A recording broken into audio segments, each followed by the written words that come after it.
Hello guys, welcome back to my YouTube channel or split corner short from ASC. So ఇవాళ మన topic ఏమనుకుంటున్నారా? It's known as section 52 of TPA transfer of property act, the doctrine of lis pendens sorry doctrine of lis pendens అంటే పెండెంటే లిట్ లిటే నిహిల్ inverter.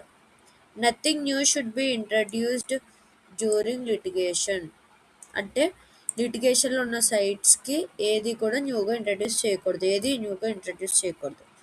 A foundational principle protecting the sanctity and enforceability of judicial outcomes. అంటే ఇది ఒక foundational principle అనమాట, sanctity ఇంకా ఎన్ఫోర్సిబిలిటీని ప్రొటెక్ట్ చేసేది. Right. Next, what is lis pendens? అసలు లిస్పెండెన్స్ అంటే ఏంటి? Right. Section 52 of the Transfer of Property prohibits transfer of property while a suit is pending. అంటే ఇప్పుడు కోర్టులో కేసు నడుస్తుంది, ఏదైనా ప్రాపర్టీ కేసులో ఉంది, అది లిటిగేషన్లో ఉన్న సూట్ అని చెప్పొచ్చు. అది పెండింగ్లో ఉంది, సో దాన్ని మనం ట్రాన్స్ఫర్ చేయలేం. Ensuring the final court decree remains effective and binding on all parties. అంటే ఫైనల్ కోర్ట్ డిగ్రీ అంటే ఫైనల్ కోర్ట్ జడ్జిమెంట్ అని అర్థం. అది అనేది ఎఫెక్టివ్గా ఉంటుందని భావిస్తూ ఎన్షూర్ చేస్తుంది. Applies only to immovable property. ఇది ఓన్లీ ఇమ్మూవబుల్ ప్రాపర్టీకే. ప్రిజర్వ్స్ జ్యుడిషియల్ అథారిటీని ప్రిజర్వ్ చేస్తుంది. Right. Next, essential conditions for application. So, pending in competent court. The suit must be actively pending before a court of competent jurisdiction. అంటే ఇప్పుడు competent court అంటే ఇప్పుడు case ఎందులో అయితే నడుస్తుందో ఆ కోర్టుని కాంపిటెంట్ కోర్ట్ అంటారు. ఆ కోర్టులో అది అనేది యాక్టివ్గా పెండింగ్ అయి ఉండాలి.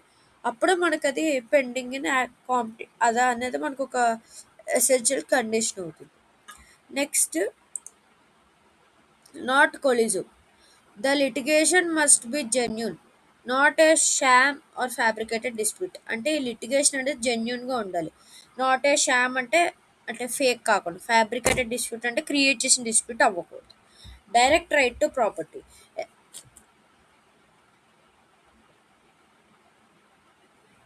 A specific right to immobile property must be directly at stake in the suit. అంటే ఇది అనేది ఒక స్పెసిఫిక్ రైట్ ఉండాలి. To the immobile property must be directly stake in the suit. అంటే ఈ రైట్ అనేది ఇమ్మొబైల్ ప్రాపర్టీ అనేది సూట్ నుంచి డైరెక్ట్గా తీసుకోవాలి. ఓకే. నెక్స్ట్, ఒక కేసులో చూద్దాం. 1857లో జరిగింది. ఇది బెల్లమీ వర్సెస్ శాబినే. ఒక హిస్టారిక్ ఇంగ్లీష్ ఈక్విటీ కేసు. అది అనేది డాక్ట్రైన్ అనే దానికి బర్త్ ఇచ్చింది. జస్టిస్ టర్నర్ ఏం చెప్పారంటే, alienation during litigation would render successful judicial resolution impossible. అంటే ట్రాన్స్ఫరీస్ అనేవాళ్ళు కోర్ట్స్ యొక్క ఫైనల్ డిగ్రీ తోటే బౌండ్ అయి ఉండాలి, regardless of whether they had notice of the pending suit. అంటే వాళ్ళకి పెండింగ్ సూట్ యొక్క నోటీస్ ఉన్నా లేకపోయినా కోర్ట్స్ యొక్క ఫైనల్ డిగ్రీ తోటే ఉండాలి.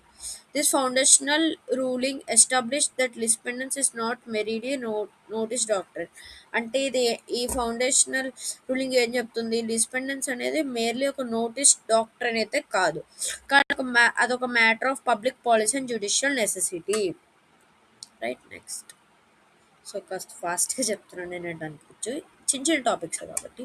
ఇంకో కేసులో 1973లో Rajender Singh versus Santa Singh. The Supreme Court of India clarified that lis pendens represents the court's control over property throughout the life of the suit, not merely a passive notice rule. అంటే Supreme Court ఏం చెప్పిందంటే, lis pendens ఉందనుకో, lis pendens అంటే ఏంటి? ఏదన్నా suit like ఏదన్నా property కోర్టులో కేసులో ఉండడమే కదా, లిటిగేషన్ ఉండడమే కదా. అప్పుడు ప్రాపర్టీ యొక్క రైట్ కంట్రోల్ అనేది కోర్టుగా ఉంటుంది, ఆ సూట్ అయిపోయేంత వరకు. Prevents frustration of justice. Parties cannot defeat A degree by transferring the property mid litigation. అంటే పార్టీస్ అనేది ఇచ్చిన జడ్జిమెంట్ని తిరస్కరిస్తూ మిడ్ లిటిగేషన్లో ఉన్న ప్రాపర్టీని అయితే ట్రాన్స్ఫర్ అయితే చేయలేరు. మెయింటైన్ స్టాటస్ క్యూ అంటే property remains tethered to the outcome until final judgment is rendered. అంటే ప్రాపర్టీ అనేది అలానే ఉంటుంది సింగిల్గా, ఇతనికి రాదు అంటే ఈ పార్టీకి రాదు, సెకండ్ పార్టీకి రాదు, until final judgment is rendered అంటే ఫైనల్ జడ్జిమెంట్ వచ్చేంత వరకు. Next, the ever expanding scope of section 52. 1857లో ఇది ఆర్జిన్ అయింది. దేనివల్ల Bellamy versus Sabine establishes the doctrine in equity. దాని తర్వాత 1973లో అఫిర్మేషన్ మనకి ఇది ఇచ్చింది. దాని తర్వాత 2025లో expansion no applies to mortgage related money recovery suits beyond title disputes. అంటే ఇప్పుడు చనిపోయిన తర్వాత మనీ రికవరీ సూట్స్ ఉంటాయి కదా, వాటికి కూడా వస్తుంది. నెక్స్ట్ 2026లో priority overrides protections under section 19 B of the specific relief act. అంటే protections under section 19 of B sub clause B of specific relief అనే యాక్ట్ ఉంటుంది, దాన్ని కూడా ఓవర్ రైడ్ చేస్తుంది. కీ టేక్ అవే ఏంటంటే, once a suit is filed, your property becomes legally tethered to the outcome. Litigate wisely and respect the court's decree. అంటే ఇది అనేది ఒకవేళ కనుక సూట్ అయితే అది అనేది మన మన ప్రాపర్టీ అనేది అవుట్కమ్తో లింక్ అయి ఉంటుంది. లిటిగేట్ వైజ్లీ అండ్ రెస్పెక్ట్ అంటే మనం తెలివిగా లిటిగేట్ చేస్తూ కోర్ట్ డిగ్రీని రెస్పెక్ట్ చేయాలి. రైట్. నెక్స్ట్, కన్క్లూషన్ ఏంటంటే అప్హోల్డింగ్ జ్యుడిషియల్ ఇంటిగ్రిటీ.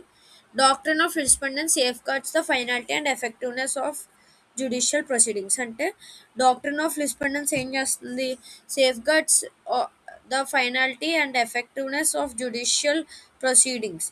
ఇంకా ఫండమెంటల్ ప్రిన్సిపల్ ఏంటి, పెండెంటే లిటర్ నిహిల్ ఇన్వోటర్, nothing new should be introduce during litigation. అంటే లిటిగేషన్ ఉన్న సైట్ని అమ్మడం కానీ కొనడం కానీ ట్రాన్స్ఫర్ కానీ చేయకూడదు. Purpose, prevents parties from frustrating court orders by transferring disputed property mid litigation. ఇలా చేయకూడదని.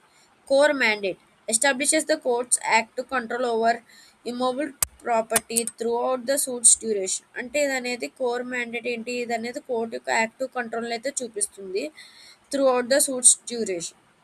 Public policy, a necessary tenet of justice ensuring the enforceability of decrees against all interested parties. So ఇదన్నమాట ఇవాళ video.